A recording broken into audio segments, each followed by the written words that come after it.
اس قبروں پر قبے بنانے سے، داتا کمپلیکس بنانے سے، قبروں پر خانقاہیں قائم کرنے سے، مزار بنانے سے اس امت کے اندر کتنا فساد پھیلا.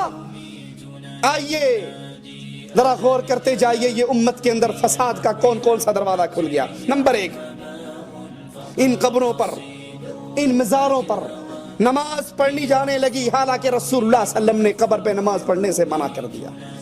اللہ کے نبی نے فرمایا میرے لیے پوری زمین کو پاک اور صاف کر دیا، نماز کے لیے حلال ہے سوائے قبرستان کے اور باتھ روم کے.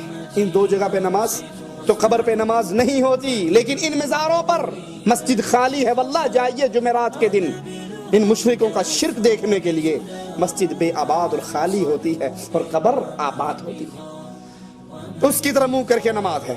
ان درباروں سے متاثر ہو کر ان قبروں کے پاس دعا کی جاتی ہے اور یہ سمجھا جاتا ہے کہ دعا فوراً قبول ہوگی. بزرگوں کی قبروں کی وجہ سے مصیبتیں ٹل جاتی ہیں. یہ بزرگ بہت کچھ کر دیتے ہیں. آپ کا دل نہیں مانتا تو آئیے میں سناتا ہوں. جو بات کہتا ہوں اللہ کی توفیق سے دلیل اپنے ساتھ رکھتا ہوں. یہ ارواح ثلاثہ ہے. اشرف علی حکیم الامت، معذرتاً نام ٹھیک لینے دو، حکیم الامت حضرت مولانا شاہ اشرف علی تھانوی، اس کو شائع کیا ہے مکتبہ رحمانیہ اردو بازار لاہور میں. اس کا صفحہ نمبر ہے صفحہ نمبر 302. 302 پر فرماتے کیا ہیں ذرا سنیے آپ. مولانا قاسم نانوتوی کے بارے میں کہتے ہیں، فرمایا مولوی معین الدین صاحب حضرت مولانا محمد یعقوب صاحب کے سب سے بڑے صاحبزادہ تھے. یہ مولوی محمد یعقوب صاحب کی کرامت سنیے. وہ حضرت مولانا کی ایک کرامت جو ان کے مرنے کے بعد واقع ہوئی بیان فرماتے ہیں کہ نانوتوا شریف کے اندر بہت زیادہ بخار پھیل گیا. جو شخص مولوی یعقوب کی قبر سے مٹی لے جا کر باندھ لیتا اس کا بخار اتر جاتا. اتنا مشہور ہوا، لوگوں نے مٹی اٹھانی شروع کر دی. یہاں بھی آتے ہیں تو مدینے سے خاک شفا کی ڈھیلے لے کر جاتے ہیں. جس کے کھانے سے پیٹ میں کیڑے پڑتے ہیں شفا نہیں ہوتی. شفا اتارنے والا کون؟ اللہ عز و جل. کہا اتنی مٹی لے کر گئی. ادھر بیٹا ان کا مٹی کی ٹرالی قبر پہ ڈالتا ہے، گھنٹے میں صاف. سید لیا مفت میں کھل گئی. ایک دفعہ ڈالی، 2 دفعہ ڈالی، 3 دفعہ ڈالی، آخر بیٹا پریشان ہو گیا. سنیے کہتے ہیں کہ بیٹا جو تھا بڑا تیز مزاج کا آدمی تھا. وہ قبر پہ آیا.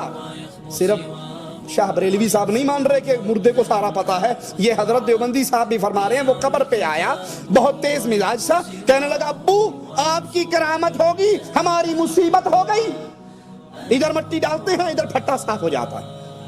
یاد رکھو اگر اب کے بعد کوئی ٹھیک ہوا تو مٹی نہیں ڈالیں گے، ایسے ہی پڑے رہیو.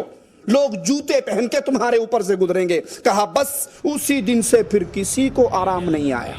وہ نیچے سے پینا ڈال کے ٹیکے ڈال رہا تھا، وہ نکال لیا اس نے. اس کے بعد پھر کسی کو آرام نہیں آیا. جیسے مشہور ہوا تھا کہ آرام آ جاتا ہے، ویسے ہی شہرت ہوگی کہ پہلے آتا تھا. جب سے یہ ڈر ہو گیا کہ بیٹا مٹی نہیں ڈالے گا، آرام آنا بند ہو گیا.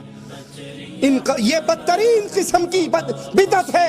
اور یہ عقیدہ رکھنا کہ یہ بزرگ تصرف کر سکتے ہیں، شفا دے سکتے ہیں، ان کی مٹی سے شفا ہو جاتی ہے، یہ عقیدہ رکھنا بدترین قسم کا شرک بن جاتا ہے.